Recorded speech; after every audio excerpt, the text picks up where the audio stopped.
Joshua 6 chapter, starting at verse number 15.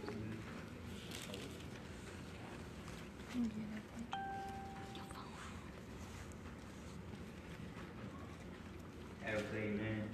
But it came to pass on the 7th day that they rose early about the dawning of the day and marched around the city 7 times in the same manner. On that day only they marched around the city 7 times. And the 7th time it happened when the priests blew the trumpets, that Joshua said to the people, "Shout, for the Lord has given you this city." And skip down to verse number 20. It says, "So the people shouted when the priests blew the trumpets, and it happened when the people heard the sound of the trumpet, and the people shouted with a great shout, that the wall fell down flat. Then the people went up into the city, every man straight before him, and they took the city." Look at your neighbor and say, "Neighbor." Shout it out. Shout it out. All right. Shout it out. Speak from a subtopic of sound the alarm. All right, yes, Father God, we thank you just for bringing us to this place called Mount Bethel this morning. Lord God, we thank you for everyone that's gathered here in the sound of my voice. Lord God, we thank you for what you allow for the service to be thus far. And Lord God, we thank you just for where it's going to be. Lord God, we ask that you just remove stuff right away. Just allow for your spirit to shine through on today. And Lord God, we ask that you just get the praise and the glory on today. Open our hearts so that people receive the word from you, that the word may not go out void. It's in your son Jesus' name we pray. Amen. Amen. Shout it out. Shout it out. Shout it out. You know, I would be remiss to think that we all don't go through things sometimes. You know, sometimes life has a way of knocking us down, don't it? Right. Sometimes we get to our lowest points, and sometimes it's easy to lose joy, but God is saying in that moment, you got to shout it out. You got to know what the thing about this shout and what a shout signifies. See, they understood what they were shouting for because they know what they had been through. They know they had come from Egypt all the way through walking in the wilderness, and they got to this point here in Gilgal, and they crossed over the Jordan River. This is where they are, the children of Israel are. And you got to understand, when God has delivered you from some stuff, you got a reason to shout. You know, a lot of us get in our pity parties to get down, but God is saying, listen, I've done it before, and if I did it before, look at somebody and say, he can do it again. So you got to learn how to shout it out. You got to learn how to shout it out, even when tears are running down your face. Even when situations overtake you. You got to learn how to shout it out. You got to learn how to shout it out sometimes. See, this first point I want to make is God has a handle. Watch this, because a lot of people don't know that God has a handle. A lot of people don't know what God can do, but like I said, when He's done it before, I know that He can handle this situation. You know, I don't care how great your enemy is. I don't care how great your circumstances is, but when God has you, it's already handled. You know, He's the best problem solver you can have. He's the best friend that you can have. He's the best person to handle a situation. So when everything is going wrong, when everything seems like it cannot be handled under God, if nobody else can handle it, God can handle it. So here it is that they're here in Gilgal. They celebrated the Passover. They celebrated all of this, and they're sitting there in Gilgal. And here it is. It says after a year they ate on the food from Canaan. It says that after the manna had stopped falling from heaven, they're still there in Gilgal. They're still there eating from the food in Canaan. It says somehow or another that it said Joshua looked up and he's looking at Jericho. And he said he came upon this stranger. He said, "Are you for us?"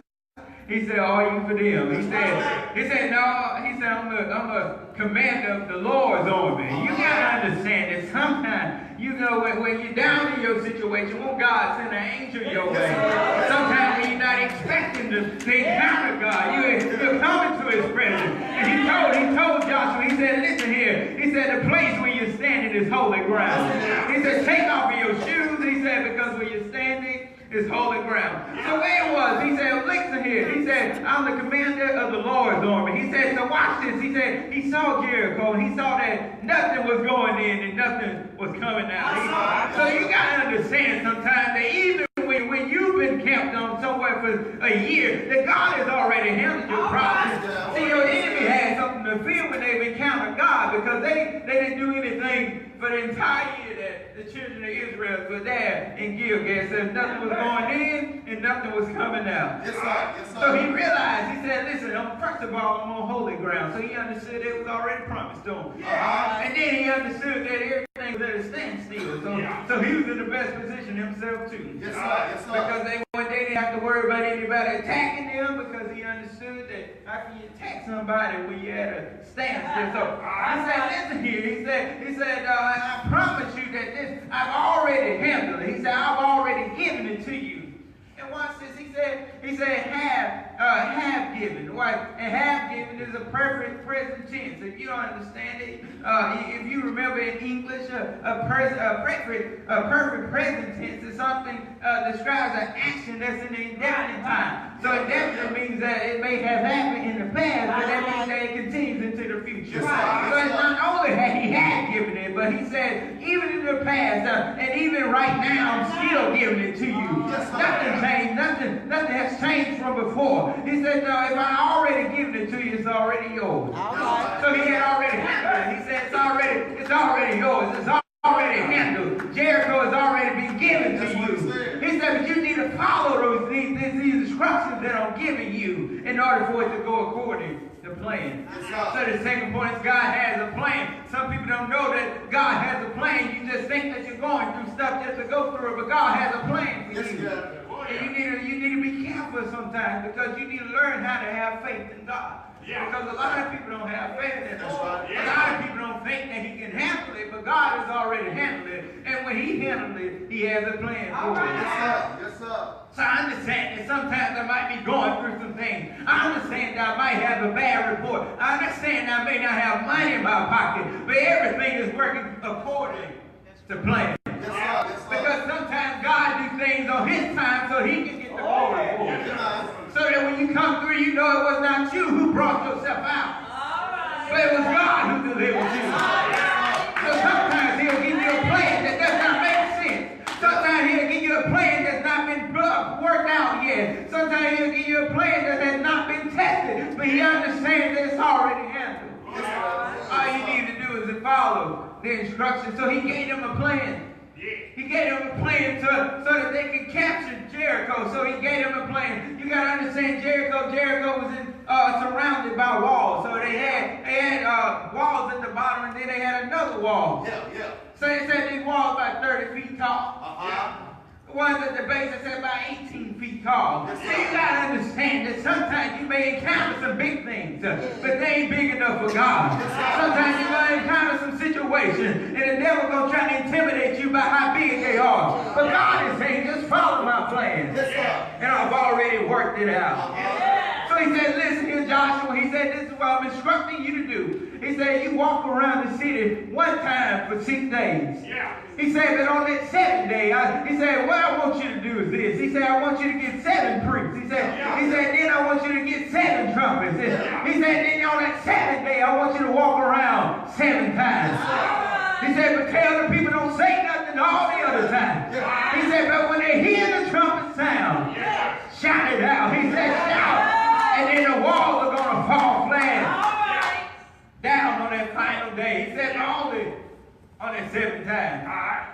So watch this. He said, but not only that, he said, don't forget about the Ark of the Covenant. Because there's something about the Ark of the Covenant. It was sacred, it was holy, and it contained the scrolls with the 10 Commandments. And you got to understand that Moses had this Ark, David had this Ark, other people had this Ark, and now here it is that they have this Ark.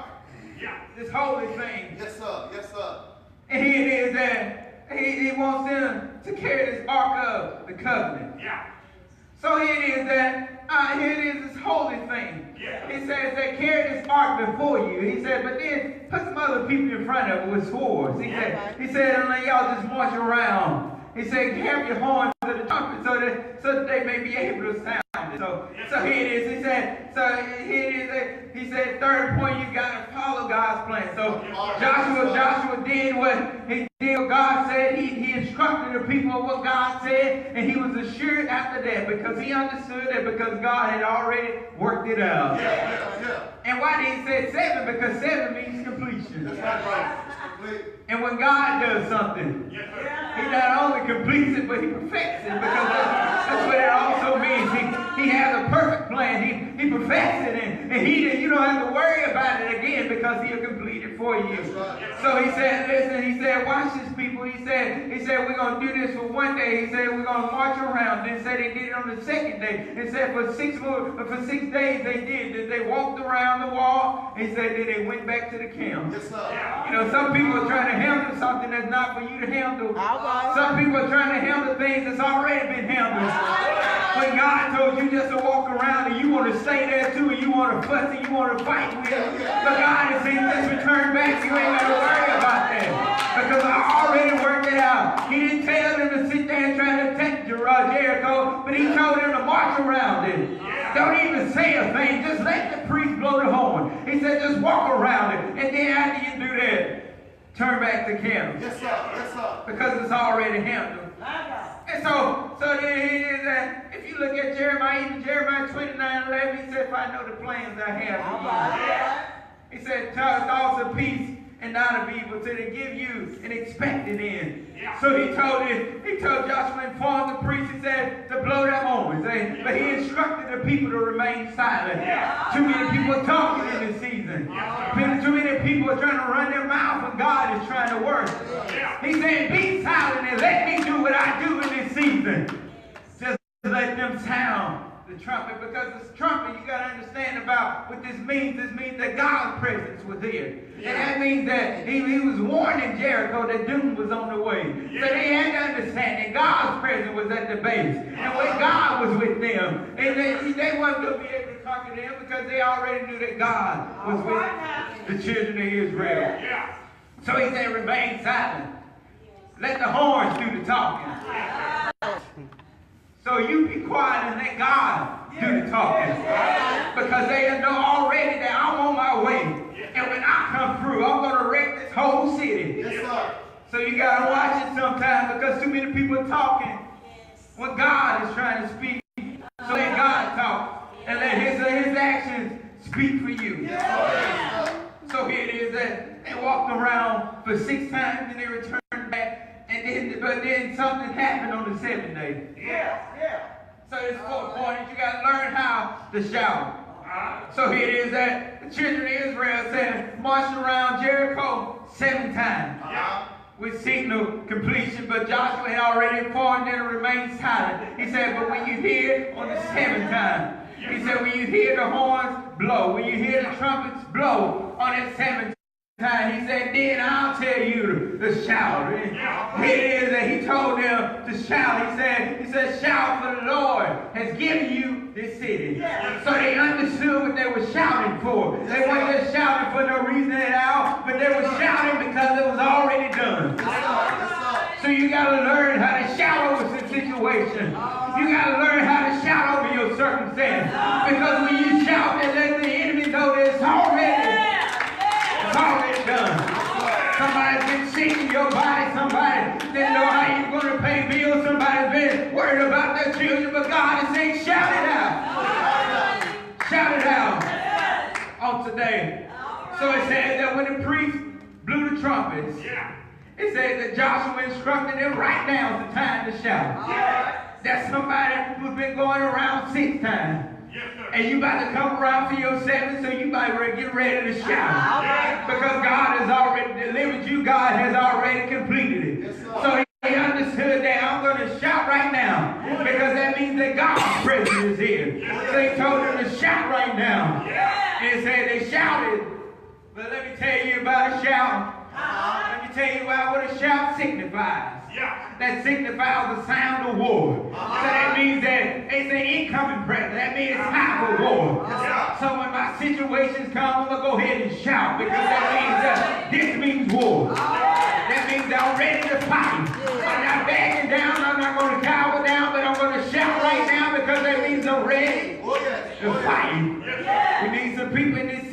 going to be ready to shout. Some people who are going to be ready to fight. Some people who are going to be ready for God to do the talking. Because when God does the talking, that means that my walls can fall. That means that my situation can be solved. Just shout it out. Shout in Hebrew means ruah.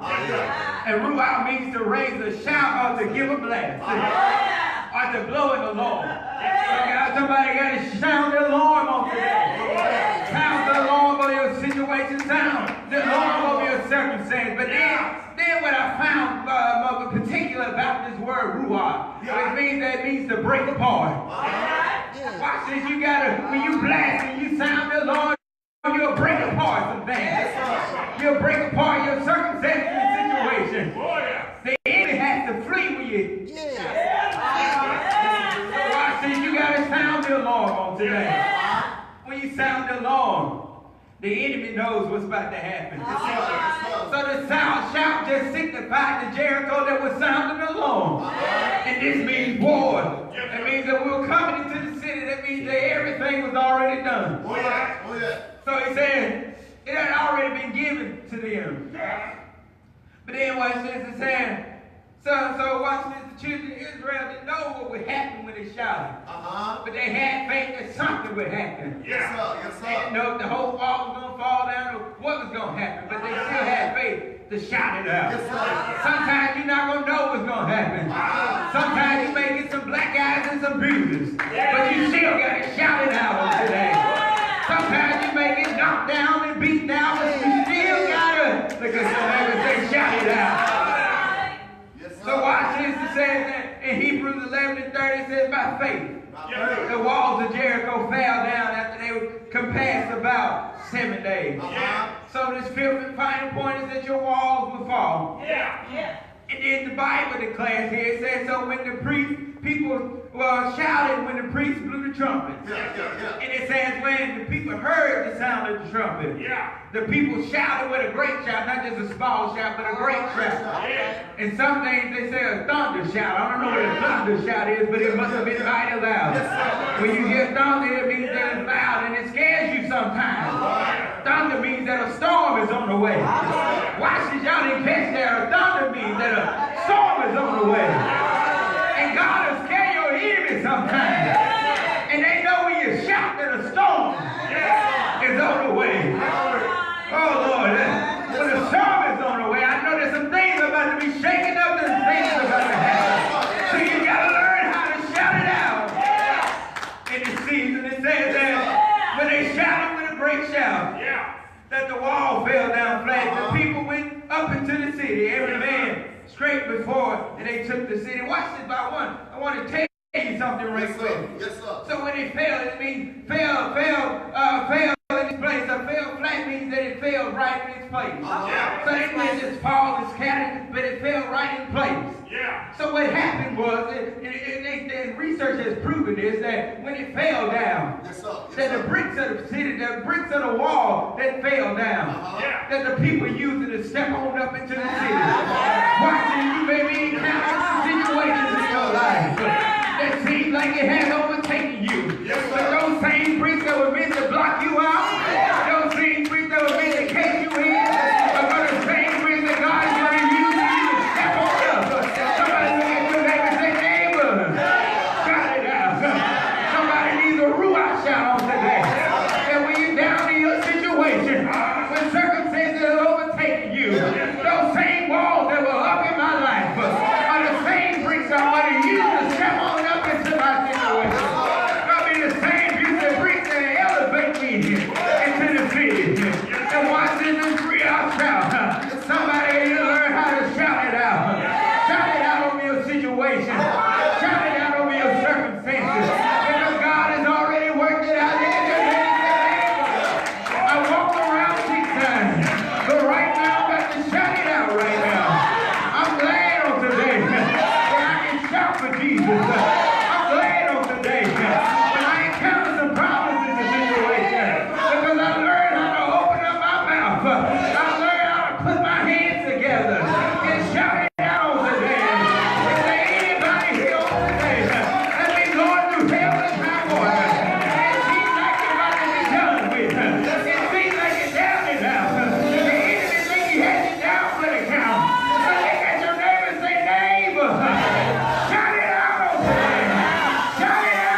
already been done. And think about what's about to be done. Because it's already worked it out. Somebody say, shout it out.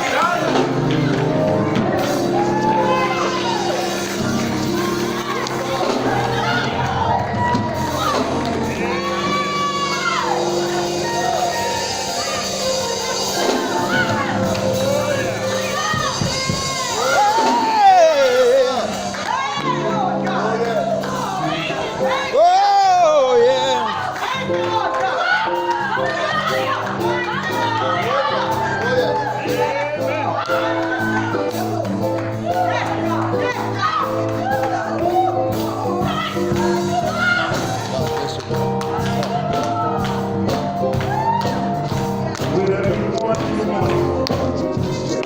reach out.